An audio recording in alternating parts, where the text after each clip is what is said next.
सकती थी। भाभी निशा को बुरी तरह से डांट रही थी। निशा के रोने की आवाज भी आ रही थी। मेरा दिल अपनी बहन के लिए टूट सा गया था। पहुंची तो भाभी मुझे देखकर डर गई थी। उन्होंने निशा को गले से लगाया और प्यार से बोली, कैरम नहीं खेलोगी अपनी भाभी के साथ? निशा ने भी अपने आंसू पोंछ दिए थे और जबरदस्ती मुस्कुराने की कोशिश कर रही थी। मैं उन दोनों को हैरत से देख रही थी। मैंने निशा का हाथ पकड़ा, नीचे लेकर आ गई थी। उसे कमरे में लाकर मैंने पूछा, भाभी तुम्हें क्यों डांट रही थी? निशा घबरा गई और बोली, नहीं तो भाभी मुझे क्यों डांटेंगी, बल्कि वो तो मुझसे बहुत प्यार करती हैं। मैं कुछ सोचकर चुप हो गई थी। मैंने कहा, निशा मुझे तुम्हारी मदद की जरूरत है। राज जानना चाहती हूँ। उस दिन तुमने जो मुझे बात बताई थी वो सिर्फ तुम्हारा वहम था, लेकिन मैं चाहती हूँ कि तुम मुझे असली सबूत ला कर दो। कल जब मैं भाभी को दाल ला कर दूंगी तो तुम उनके कमरे में छुपकर देखना कि वो दाल कैसे खाती हैं और फिर लंगड़ाकर क्यों चलने लगती हैं। बात सुनकर निशा एकदम से मुस्कुरा गई थी। वो बोली, स्नेहा मैं तुम्हारा साथ दूंगी। अगले दिन कॉलेज से वापस आते समय मैं अपने दिमाग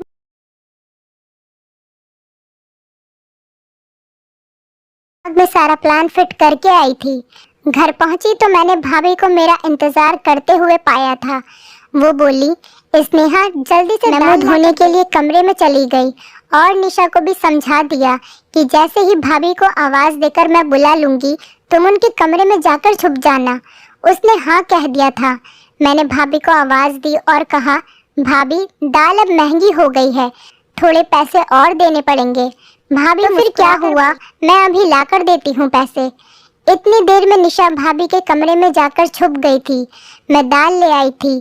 भाभी ने खुशी खुशी वो दाल मुझसे ले ली और अपने कमरे में चली गई। मैं बाहर बरामदे में बेचैन होकर चक्कर पे चक्कर काट रही थी। एक घंटे दरवाजा खुला और वो लंगड़ाती हुई कमरे से बाहर आ गई थी।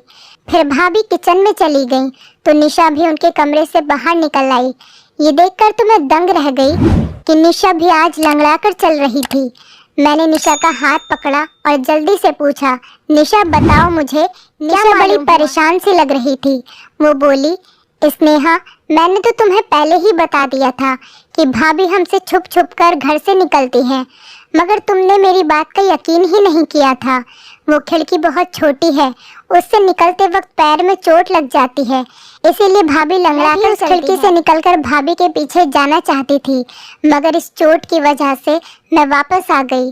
मैंने निशा को कसम दी कि वो भैया को इस बारे में कुछ भी न बताए। वो बोली, पागल तो मैं हूँ नहीं जो भाई का घर उजाड़ने का सोचूंगी। मैंने निशा को एक किताब दे दी कि तुम इसको पढ़ लेना। मैं उसका छोटा सा दिमाग दूसरी तरफ घुमाना चाहती थी, जबकि मैं खुद इस दुविधा में फंस गई थी कि भाभी के बारे में मैं भैया को कैसे बताऊं या फिर ना बताऊं। भाभी हमारे साथ तो बहुत अच्छे से रहती थी, मगर वो मेरे भैया के साथ बेवफाई करते सोचते सोचते मेरी आंख लग गई थी। न जाने कितनी देर में सोती रही। जब भैया के चीखने चिल्लाने की आवाज आई तब मैं घबराकर उठ बैठी थी। मेरी तो जान ही निकल गई थी। मैं भागती हुई बरामदे में गई तो मैंने भैया भाभी और निशा को देखा। मुझे लगा निशा ने बता दी, तभी तो वो उन पर गुस्सा कर रहे हैं। मुझे देखकर भैया गुस्से से बोले, स्नेहा मैं तो तुम्हें बहुत होशियार समझता था, मगर तुम भी इसको नहीं संभाल पाई। भैया का इशारा निशा की तरफ था। मैं जल्दी से आगे बढ़ी और बोली, भैया हुआ क्या है? भाई की आंखों में आंसू आ गए थे। तुम निशा से मुझे ये पता करके बता दो कि छत पर कौन था जो इससे मिलने के लिए आया था। मैं एकदम ही डर गई थी। मैंने जोर जोर से नाम में सिर हिला दिया था। मैं भैया से कहने लगी, भैया हमारी निशा ऐसी नहीं है, जरूर आपको कोई गलतफहमी हुई होगी। भाभी भी, सुनील आप बिना सबूत इतना गुस्सा ना करें, बच्ची है सुधर जाएगी। भैया अब भाभी को घूर घूर के देख रहे थे। वो बोले, मैंने शादी के पहले दिन ही तुम्हें बता दिया था कि ये दोनों लड़कियां सिर्फ मेरी बहनें नहीं हैं, बल्कि मैं इन्हें अपनी बेटियां भी समझता हूँ। परवरिश करना, इस तरह से पालन पोषण किया है तुमने इनका। मैंने निशा का हाथ पकड़ा और उसे अपने कमरे में ले गई थी। मैंने निशा से पूछा, तुम मुझे सब कुछ सच सच बता दो कि आखिर बात हुई क्या है। वो रोते हुए कहने लगी कि भाभी चाहती हैं कि हम दोनों उनके पति का घर छोड़, इसीलिए वो ये सब करके हमें हमारे भाई की नजरों में गिराना चाहती हैं। मैं बोली, तुम फिक्र ना करो, हमारे लिए गड्ढा खोदने वाले खुद ही उसमें गिर जाएगी। अगले दिन मैं भैया के साथ कॉलेज जाने लगी तो भैया बड़े खामोश से थे, उनकी आंखों में गुस्सा साफ दिख रहा था। मैंने भैया से कहा, आज आप ऑफिस से आधी छुट्टी लेकर मुझे कॉलेज से लेने के लिए आ जाइएगा। मैं एक हकीकत आपके सामने रखना चाहती हूँ। भैया कुछ कहे बिना ही चले गए थे, मगर ये उनकी मेहरबानी थी कि वो मुझे लेने के लिए आ गए थे। मैंने उनसे कहा कि वो घर से बाहर ही रहा करके उन्हें ना बुलाऊं, तभी वो आए। मैं जैसे ही घर गई, भाभी ने दाल का ऑर्डर दे दिया। थोड़ी देर बाद जब मैं दाल लेने बाहर निकली तो भैया आगे बढ़े और बोले, कहाँ जा रही हो? मैंने कहा, बस आप चुप रहें, आज हकीकत आपके सामने आ जाएगी। मैं दाल लेकर, भाभी ने मेरे हाथ से दाल का थैला ले लिया और कमरे में चली गई। मुझे इसी वक्त का इंतजार था। मैं जल्दी से घर से बाहर आई और भैया को अपने साथ घर लेकर गई। मैंने कहा, भैया आप अपने कमरे का दरवाजा खोलिए। भैया के पास एक कटर था, उन्होंने कमरे का दरवाजा खोल लिया था। जब हम अंदर दाखिल हुए तो भाभी अंदर कमरे में नहीं थी, उनके कमरे की खुफिया खिड़की खुली हुई थी।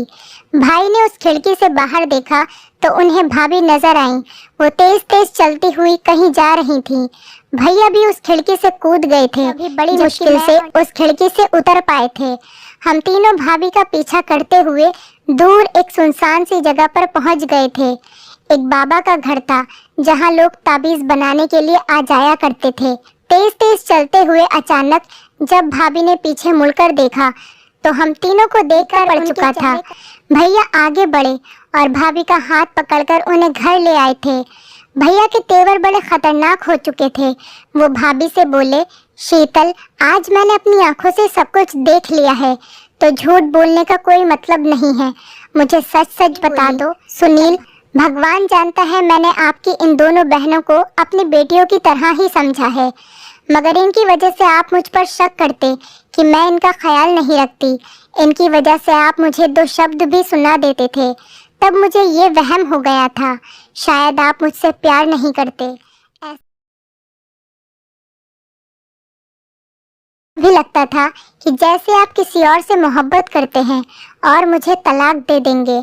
मैंने अपनी बड़ी बहन से इसके बारे में बात की तो वो कहने लगी, एक साधु बाबा है जिनका मंत्र बहुत शक्तिशाली है, उससे पति मुट्ठी में आ जाता है, इसीलिए मैं आप सबसे छुपकर उनकी सभा। साधु बाबा ने कहा था कि पूरे 30 दिन तक 1 किलो मसूर की दाल पर मंत्र का प्रयोग करना है और वही दाल नहर के किनारे फेंक देनी है। मुझे ये सब करते हुए पूरे 25 दिन हो चुके थे। मैं आप दोनों के जाने के बाद उसी मंत्र का पाठ करती थी, जिसकी वजह से निशा पर मुझसे चूक हो गई। निशा अपने ही इलाके के आवारा लड़के रवि से मोहब्बत कर बैठी और इनके दरमियान चिट्ठी और खत का सिलसिला शुरू हो चुका था। मुझे निशा पर शक हुआ, इसलिए मैं आधी रात को उठकर छत पर चली गई। तब मुझे रवि का खत नजर आया, उसमें उसने निशा की मैंने वो खत निशा को दिखाते हुए कहा कि मैं तुम्हारी हकीकत तुम्हारे भैया को बता दूंगी, इसीलिए समय के रहते सुधर जाओ। मगर निशा तो मुझे ही अपना दुश्मन समझने लगी थी। मैं ये ठान चुकी थी कि 30 दिन बाद ये प्रक्रिया पूरी हो जाएगी और मेरी मन्नत भी सख्ती से पेश आऊंगी। मगर ये व्रत पूरा होने से पहले ही आप मेरा राज जान चुके हैं। मैं आपसे माफ़ी चाहती हूँ कि मैं निशा का ख्याल नहीं रख पाई। मैंने निशा की तरफ देखा तो वो शर्म के मारे सिर झुकाकर खड़ी थी। भैया ने आगे बढ़कर निशा के सिर पर हाथ रख दिया और बोले, अगर रवि अच्छा लड़का होता तो मैं उसकी शादी तुम्हारे साथ खुद करवा देता, मगर वो बहुत बुरा इंसान है। इलाके की हर लड़की के ऊपर उसकी नजर है।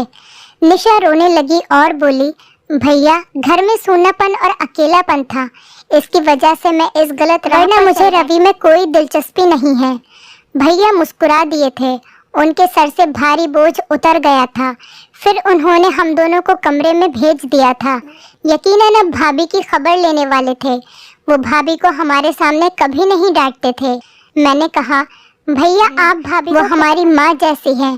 भाभी रोते हुए हम दोनों बहनों के गले लग गईं और एक बार फिर हमारे घर में प्यार का खुशनुमा माहौल बन चुका था। दोस्तों उम्मीद करती हूँ आपको हमारी कहानी पसंद आई होगी। कहानी पसंद आई है तो वीडियो को लाइक करें, चैनल पर नए हैं तो चैनल को सब्सक्राइब करें और हाँ दबाएं ताकि अगली अपडेट सबसे पहले आपको मिले।